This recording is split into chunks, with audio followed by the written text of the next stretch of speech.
My son went no contact with me and it haunts me. He said that I chose his stepfather over him, and maybe he was right. When David was 12, I married Tom after being single for 4 years. David's father had left when he was 6, just packed up one day and moved across the country for a job he claimed was too good to pass up. No forwarding address, sporadic child support, birthday cards that stopped coming after 2 years. I was bitter and exhausted from raising David alone while working 2 jobs just to keep our heads above water. Tom seemed like a godsend. He was stable, had a good income as an electrician, and he paid attention to me in a way I'd forgotten was possible. He brought flowers, opened doors, made me feel like a woman instead of just a worn-out single mother. David was polite to him but distant, which I chalked up to normal adjustment issues. The problem started small. Tom would make comments about David's grades, his messy room, his habit of leaving dishes in the sink. Boys need structure, he'd tell me. His father obviously never taught him discipline. I agreed because honestly, David could be difficult, and I was tired of being the only parent doing the parenting. Tom's discipline escalated gradually. First, it was just stricter rules about homework and chores. Then it became taking away David's video games for weeks at a time. When David pushed back or talked back, Tom would ground him to his room for entire weekends. I told myself this was normal stepfather adjustment stuff, that David needed a firm male figure in his life. The yelling started in David's freshman year of high school. Tom would lose his temper over small things, David forgetting to take out the trash,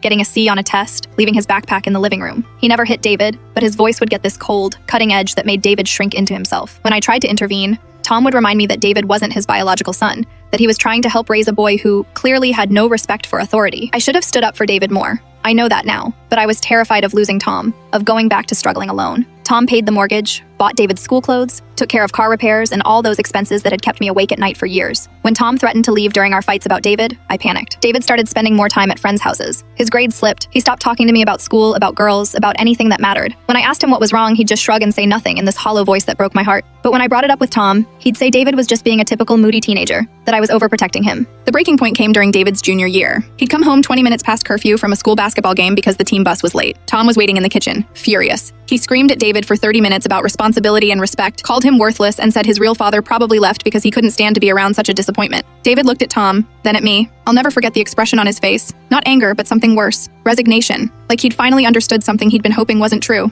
"Are you going to let him talk to me like that?" David asked me quietly. I opened my mouth, but Tom jumped in first. "Don't put your mother in the middle of this. She knows you earned this." David nodded slowly. "Right," he said. "She knows." He went upstairs, and I didn't see him again until morning. He moved in with his best friend's family 2 weeks later, just packed his stuff while Tom and I were at work, and left a note saying he couldn't live in our house anymore. His friend's parents, who I barely knew, called me that evening to let me know he was safe, but that I shouldn't contact him until he was ready. That was 3 years ago. He's 19 now, working and going to community college. I've sent letters, texts, emails, all unanswered. I drive by his work sometimes and see him through the window, taller now, looking like the man he's becoming. Tom and I are still married, but something died in me when David left. Every day I wake up wondering if today is the day my son will forgive me for choosing a man over my own child.